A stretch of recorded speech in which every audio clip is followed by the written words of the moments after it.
Well, hello, good people of the internet. This is indeed Tommy Kelly, and this is the Tommy Kelly podcast. And I'm often tempted at the beginning of these things to go, "This is your boy, Tommy Kelly," because that's like what everyone does on YouTube and the internet and podcasts, and possibly none of the ones you listen to, so I just sound a bit odd saying it now. But I'm obviously not a boy. I'm a fully grown man, I'll have you all know. So this is your man, Tommy Kelly.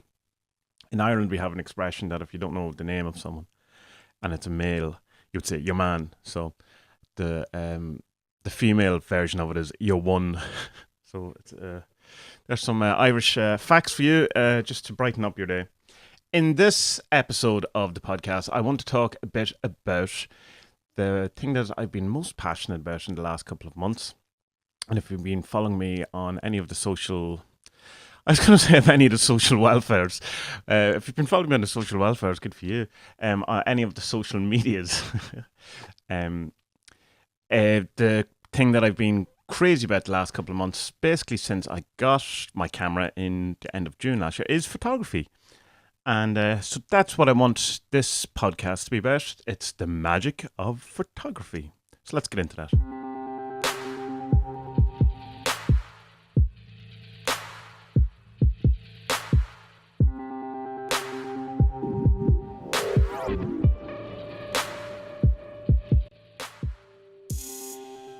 So one of the big things that would shock people who know me, particularly my family, is that I got into photography. And it's not really surprising to me because I always have been a fan of, say, certain types of photography. But I would be certainly known as someone who hated getting their photo taken, and I would have zero interest in looking at other people's photos, like their holiday snaps or their photos of their kids or birth parties or nights out or any of that kind of stuff. I really don't like that type of photos, but I always had an interest in photography in like band photos or album covers or CD covers or, cinematography or like really good shots and that kind of thing. So I enjoyed that. I just don't like the snapshot element of photographs. And I think the reason why I don't like the snapshot element or the memory thing of it is because when someone's showing you a photograph of something, like say of a holiday or of the kids or, a night out or whatever, what they really want is, for you to have the emotion that they had in that photo. And I mean, it means something to them, but it can't possibly mean anything to me or to other people. And I feel that when, say, someone's shown me a picture of them having great fun at, either a holiday or like a party or something like that, it's like they're forcing me to have this kind of emotion, which I don't have a connection to that or whatever. And I certainly can't look at holiday photos of people that, is full of people I don't know, and people try, it's like people trying to tell the story, and like I would quicker just sit there and listen to people talk about it. But there's something about photos that just, it more than I don't like it annoys me that I feel they're forced. I feel like I'm being forced to have an emotion, and it's like when someone hands you a present and you have to open it in front of them, and I hate that as well, because it's like I'm being forced to have a reaction or an emotion that I don't know what I'm going to have, and you kind of have to have the feeling that you have to be playing the game or to have a pleasant thing. So I don't like snapshots, and I don't like snapshots of me. I don't have a collection of photos of me growing up or of family things and all that. It just wasn't something that interests me. But I do, obviously, as an artist, love images. And I do like photos. And I don't really know where the kind of the divide on the snapshot or the memory or the forced emotion thing is and, say, photography that I like. Because I can look at a kind of a snapshot of a band, say, like a backstage thing of Jimmy Page, black and white, and I go, that's awesome. But if it was like just someone, one of my friends backstage at any of the million gigs, I don't have that. And so is it the subject matter? Like, am I just not that interested in my friends or family? That could be that, who's to say that I have I'm a horrible person, like, and I don't have interest. But I do have interest in people in my life and hearing their stories and talking to them and stuff like that. It's just, I don't know what it is about the photo of their showing their Snapchat or their Facebook thing or whatever it is that I just don't enjoy, or I actually find it a bit and this is a big word, obviously, I find it a bit oppressive, and I don't mean oppressive in the thing. I find, in that it pushes something in me rather than I'm, oppressed by someone showing me the photo. But it's a word that I can kind of, it's all I have at the minute to go with.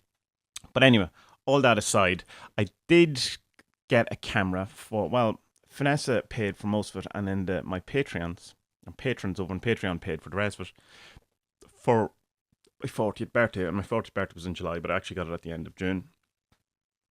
And I got it as well because I wanted to do videos and the YouTube stuff, and it would upgrade all of that kind of thing. With the photo thing of, that'd be something I'd be interested in, because I have my friend Enda who's big into photography, and he was part of the photography club that I'm now in as well. So he was always trying to push me in that direction. And I'm glad I did. It's like one of those things that is genuinely life-changing kind of thing that has done for me, that I've become almost obsessed by the whole thing, by the history of it, by the nerd side of it, the settings of it, competitions, all that thing. Like, what I know about photography now compared to what I knew about photography at the beginning of June 2017 is like phenomenal in the scope of the differences. And it's good, I'm really enjoying it. I find it immensely rewarding and immensely hard and challenging in many ways, and particularly the club stuff and the competition. Every month at the club, the photography club that I go to, there is a competition, which basically means you put 6 photos in. You mount them, you print them, you put the whole thing in, and they're displayed in front of everyone. They're up anonymously, and then they're scored out of 20. And after 6 months, if you make it into the top 6, you put into the final, stuff like that. So we're on round 5, so this is month 5. And it was very hard going into that, because I was approaching photography in the way I approach art. And the rules of photography when it comes to what is acceptable or what is deemed as good is very different from art, in particular in comic art or any of that kind of thing, or line art, whatever. Like, one of the major blocks that I came up against is that my art, I love like the kind of stark black, spot blacks and whites of comics, like particularly noir comics or dark comics. And, where you'd have huge areas of black and then, highlighted white. And I love that look, and it's something I really go for an awful lot in my black and white art. Whereas in photography, and in particular in competition type photography, whatever, blacks are totally frowned upon, and whites are totally frowned upon. Like, you would lose considerable marks in a competition for having white on your page, like pure white, and for having pure black on your page. It's just seen as a complete no-no. And the reason why the white isn't considered good is because if you have a pure 100% white, it ends up that there's no actual ink on the page, on the the print photo. And if you have 100% black, it's seen as having no detail. So you kind of have this middle ground of, you still meant to have like pretty good contrast, but it's all in the greys. You can't have the whites, and you can't have the blacks.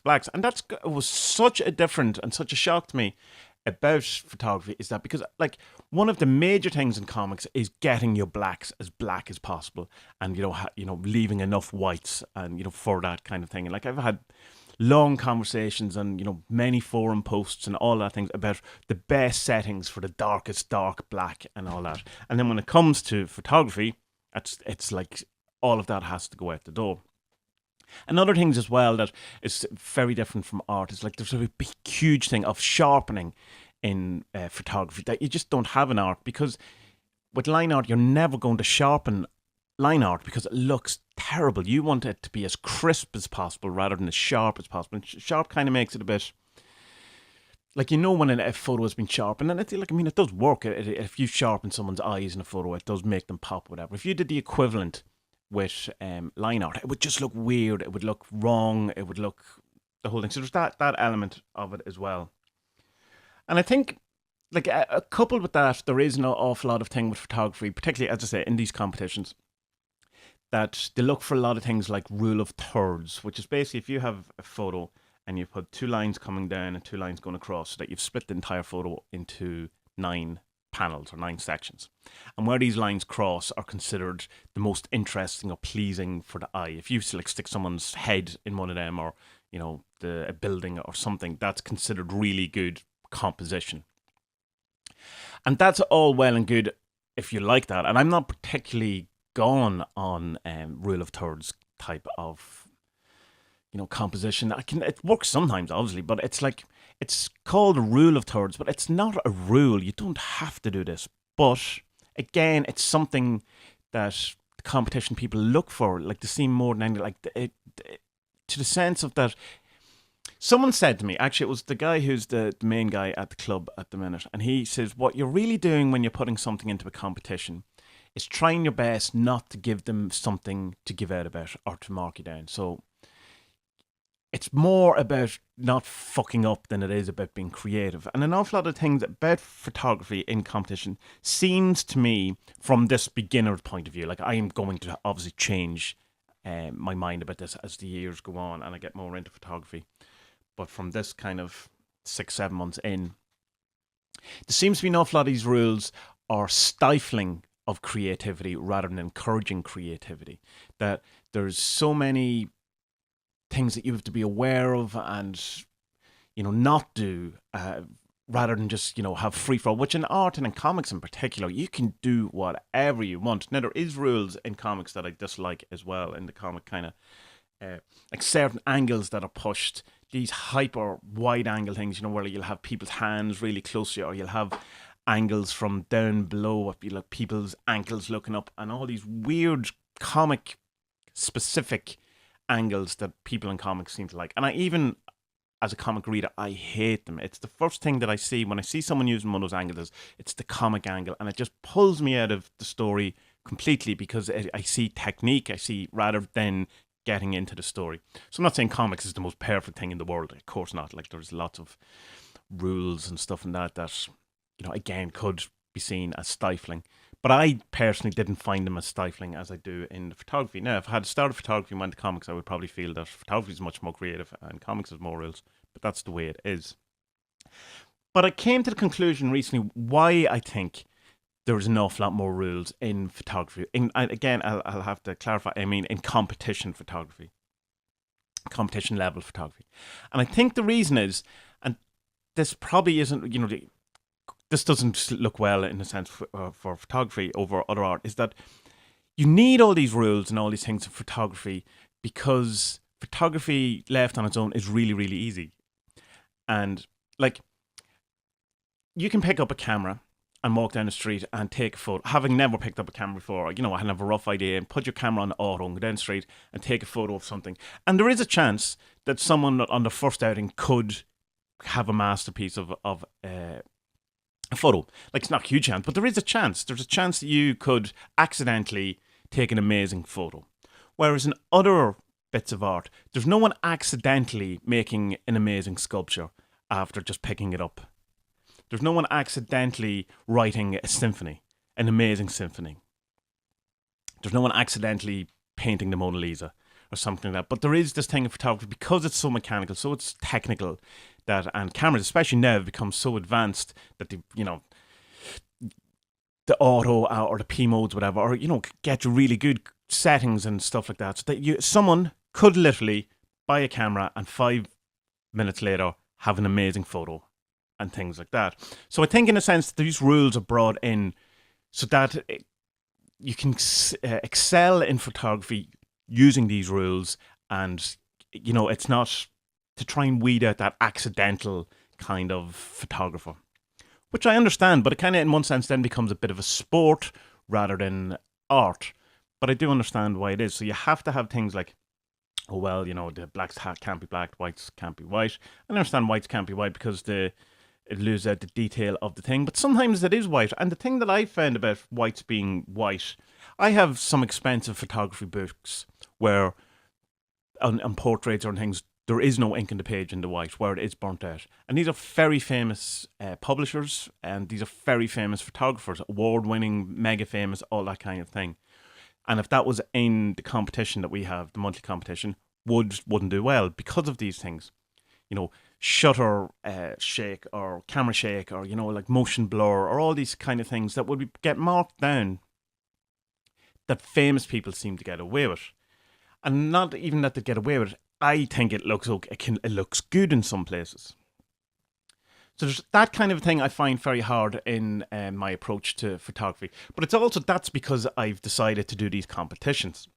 If I didn't do these competitions, then I wouldn't have to worry so much about that because it's certainly on Instagram or on Facebook and stuff like that, no one can see if your whites are totally burnt out because white is a white, it's still a colour on the screen.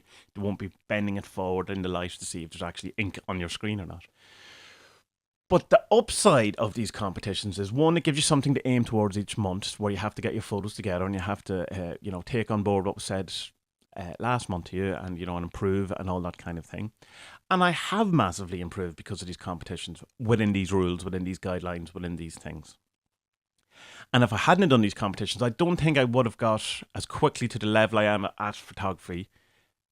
Just not doing them. It did give me the drive. It did give me the feedback. It did make myself, put myself out there in a kind of, to be criticized and to all that kind of thing.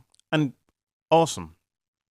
The only kind of big downside of it is that I would say that there is a chance that if you just stuck to competitions and didn't do your own stuff, say, as well, or didn't kind try to express yourself in your own way, is that you would become the same photographer that everyone else becomes. That you would have this within these kind of very safe limitations, or whatever. You wouldn't be pushing the boundaries of what's acceptable or whatever, or you would, who knows? But there is a danger of it. I don't think there's definitely been a times of danger of me doing that. But I think overall, as I will go forward, I will probably start rebelling more against these rules than sticking to them. But all of these things is you have to learn them. You have to learn the rules before you can break them. There is an interesting thing in photography which I've found which correlates to music. In music, I spent a long time in bands and stuff like that, and there's a big thing, particularly in rock music, about being cool to not know what you're doing. And that if you're a guitar player, it's more cool to be able to play, to know less about your instrument and know more about it. If you know scales, you're a loser. If you know how chords work or any kind of theory, whatever, you're a loser. It's the big cool thing is just knowing these things or not knowing them. Like, oh, I don't know any scales.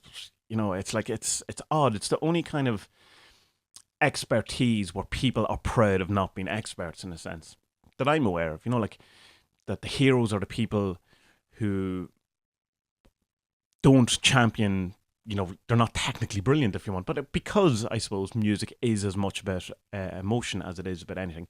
I also think, though an awful lot of people lie about what they know, there's certainly some guitar players, like really good guitar players, who say, I don't know anything about scales or whatever, who are playing scales, like who definitely know what they're talking about, and it's just lying. And I understand why they lie, because it is not cool to be any sort of like, imagine being like, look how not cool someone like Steve Vai or Joe Satriani is to certain people who are masters of the guitar, and from a theory technical point of view. And they're kind of equivalent in photography. And the one is that people go, I don't know anything about settings, which again, they do to a large extent. Although some very famous people, favorite photographers, have only ever used auto or program P mode. But the other one, the major one, is that they don't know the history. They don't know famous photographers. They don't know say you're into street photography and they don't know Saul Leiter, they don't know Vivian Mayer, they don't know any of these people, and it's which is fine, but it's done in the same cool way as I don't know scales, I don't know chords, I don't know the names of music, I don't know how to read music or whatever it is. It's done in the same kind of I don't know any of these people or whatever, and it's an interesting thing that to see the the equivalent kind of, it's cool not to know something in another discipline or whatever. So the other thing that then you have about, of course, about the competitions and the photography competitions is that the judges are going to have personal taste and different things, and I kind of probably have a different taste than a lot of them, and but that's kind of could be put up as an excuse. Well, the reason I don't do as well is because I have a different taste in everyone. And the thing that pulls me back in that is that I'm doing this a wet weekend, as they say here. Now, I have been doing art a long time, so it's not that I've just come to this completely blank or whatever. But these people have been doing it a long time. These judges have won lots of competitions. Like the club itself has won the World Cup, the Photography World Cup, a number of years in a row, having gone up the ranks from when it started to the thing. So, like, this is a top-class, world-class photography club. So for me to go to judge and say, oh, that's slightly unfair, or I know better, or my taste is this, or whatever, There's part of me that has to call bullshit and that, and I don't really know what I'm on about. And what I may find as being kind of oppressive, or not right, or hindering or stifling creativity, is only because I'm so early in my career as a photographer, and I have to bear that in mind. Now, it doesn't make it easier when you have, when someone kind of marks you and going, well, I think the crop would be better like this. Or the one that really irks me is when the judges go, I don't really know what he's trying to say here. And I'm going, well, of course not. How could you? And then it's worse then when you see the judges walk yourself and you don't particularly find their stuff, it wouldn't be to your taste or whatever. So there is an element of taste, and it has to be, because otherwise you're just judging on technicalities, and that's not good either. There has to be an aesthetic judgment to it. But I think some of the judges are really good, and like in my last competition, the judge, she said for one of my photos, I don't like this photo. I don't know what it is about it, but I don't like it. But then didn't hold that against the marks. Then give it an 18 out of 20 or something like that. It wasn't that she marked it down because she didn't like it. It was technically fine photo. Wasn't a top class, wasn't a 20 out of 20, but it didn't get the 16 out of 15 just because she didn't like it. But another thing I kind of got caught up in photography, and in my approach to photography, which is odd considering the type of art I do, is that I've kind of got caught up in a photo having to be real. And by that I mean an actual photo of an incident. And I mean colour balancing it or colour correcting it, or, taking out bits and pieces of Photoshop. That's all right. People used to do that with film anyway, in the darkroom where they'd dodge, burn, or, crop, whatever. But I kind of pulled away from this composite type things where, you're making up these images that couldn't have existed in the real world. Which is interesting because it's like that's a huge limit and stifling of creativity that I put on myself. But I was just kind of looking for this, it has to be genuine. And I think that was because I spent so long looking at like street photography over, say, fine art photography, or composites in general. But it's also because I looked at so much photography on, say, 500px or Flickr and all this composite stuff, and it's all so samey, people doing the same ideas, and most of it is terrible. And I guess in one sense I didn't want to be associated with that, because the first competition I went into, I kind of did that, and then I seen how cliche it was very quickly after. But me thinking, I'm fresh, I'm unique, and look at this creativity of this composite stuff I'm doing, and then go, right, everyone does that. It's not that original. And so I kind of went to the complete opposite end of it, where I kind of wanted the photo to be a photo, So street photography was very attractive to me in that way, because you take a street photo and it's real and it's the whole thing. But then you're equally getting very close into snapshots, holiday photography, and street photography could easily turn into that. Where it's just, and here's me in Navan, or here's, and so it's again coming back to my tastes have changed because of some sort of rule that I have put in that I should, I don't necessarily need to have. The other thing I find interesting about street photography, and there's an old story, and I don't know if it's true or not. I read it in a few places when I was growing up and stuff, that some sort of old tribe, possibly African tribe, didn't like the photo being taken because they felt that it was stealing their part of their soul. I also know there's some serial killer connection to that as well. I think it was in a TV show, so it might not be a real serial killer, but this idea that you're stealing something from someone by taking the photo. And I do think there's something in that. And I mean, not in full Tommy woo-woo thing of stealing someone's soul, but you taking a photo of someone on the street, you're taking something like their image or capturing a moment and taking that home, away from them home, and it's on your computer. And I'm looking at people like I've taken photos of 6 months ago, and it's like I still have that, like I've collected that person in a sense. So I do understand that kind of feeling of that you have stole a part of their soul. And in a way, it does feel intrusive on people. It does make me feel weird. It does make me pause for thought. And as much, I try to be as open as possible when I am doing street photography. But, I do use a telescopic lens. It's a 55 to 200, it's a crop sensor, so it's really up to 300 millimeter. So you can get quite close to people while being relatively far away. But I don't like this idea of the ninja thing of hiding, and there's a video on YouTube, and it's John Free, I think is his name, and he's like an American, I think New York photographer, street photographer. And he's going around and he's giving tips on street photography. And one of his things is, don't be creepy, don't be creepy.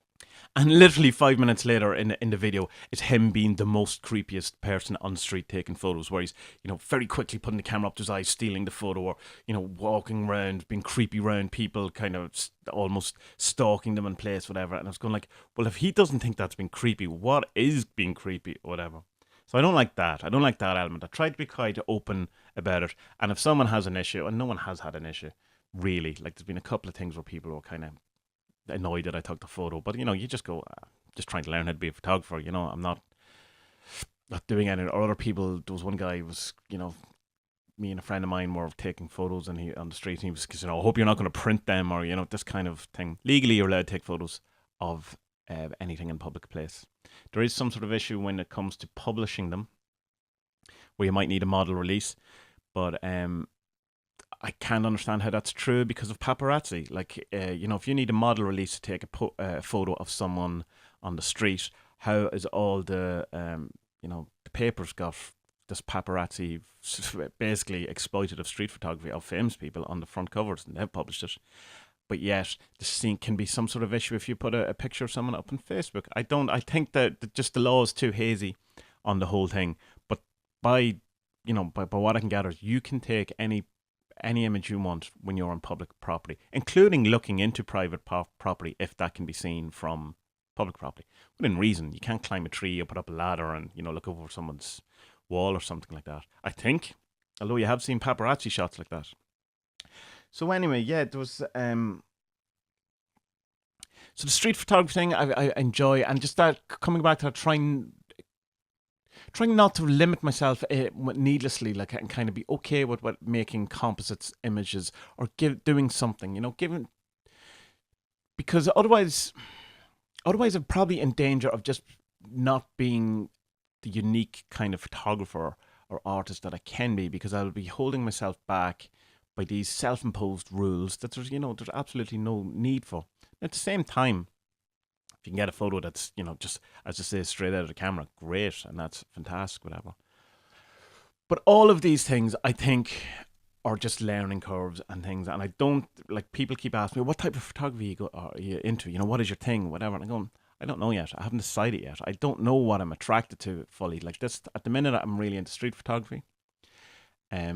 I've done a bit of portrait stuff. I don't like landscapes, because I don't like landscapes anyway. I don't like views. People like, get top and go, oh, look at that view. I go, I don't find that majestic or aesthetically pleasing. So I'm obviously not going to be able to translate that into any piece of art. Like, so, but who knows? Like in 5 years' time, all I do is landscape, and I want to be open to that. I want to develop in whatever way it goes, and try to be cognizant of not putting stupid rules on myself that I don't have to. So the good thing about the competition then is that while you can learn, and while you can, get into that kind of territory of limitation, and to find yourself and become creative within these limitations, it's only for half of the year, and then you can let loose again during the summer and do your own thing and become free or whatever, and then go back into the competition in the winter and pull yourself back in again. So I think it is helpful, even though it's helpful because it's restrictive and because it's stifling in a way of creativity. Once I get that doesn't mean that's who you are, that that it's a representative. A friend of mine said the way to approach these competitions is to do something as technically good as you can, but it's still about you.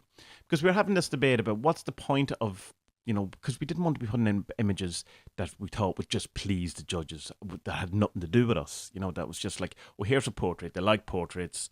They like portraits with blue hats and blue eyes. So let's do that. Well, and the thing about that is, like, maybe you do get your 20, but what if you don't get your 20? What if you put something in like that and it does badly? No one wins in that situation. You didn't even like the photo. You were just doing it for, for the points or whatever. But then on the other side of it is, what's the point in entering these competitions unless you, to some extent, are going to play the game? Because they're not free competitions. Like, you pay a fee to join your club, but there's also the mount, there's the printing, there's all of that stuff. So, and it works out about €40 a month for the mounting and printing and stuff. And so it's like, if you just want to put in stuff, you go, oh, this is just me and I know they're not going to do well. I don't see the point of that either. So there has to be some sort of balance. And I think that's where the challenge is trying to find yourself within these kind of creativities, or in these limitations. In the future, maybe I won't enjoy going into competitions because I find it too stifling and I don't find it free. Or maybe I won't. Maybe I'll start flourishing in these things once I know the rules. Maybe these rules are way more important and way more necessary than I feel now, being on the outside of my journey. So yeah, that's photography. I'm enjoying it. I find it challenging. I find it different than how I approach art, which I probably shouldn't. I should probably approach it as much as I can. But just because I got thrown by the whole approach to it is different from a technical point of view, and how seems to be way more rules in photography than there is in art. Now that's just came to mind there, is that I never actually entered any competitions in art or in that sort of thing. So perhaps if I did, it's exactly the same. Maybe there is all these rules as well. It's just I'm not aware of it because I have never been in a competitive setting with art. That's probably very, very true. And I suppose there has to be all of these rules, or else what are you judging it on? Just feel? So there has to be, it's a competition, there has to be rules. But it can sometimes feel like the rules are inconsistent, or even that thing I said before, it can feel a bit more like a sport than an art, which is fine once you know what you're getting involved with and all that. So, photography. So, yeah.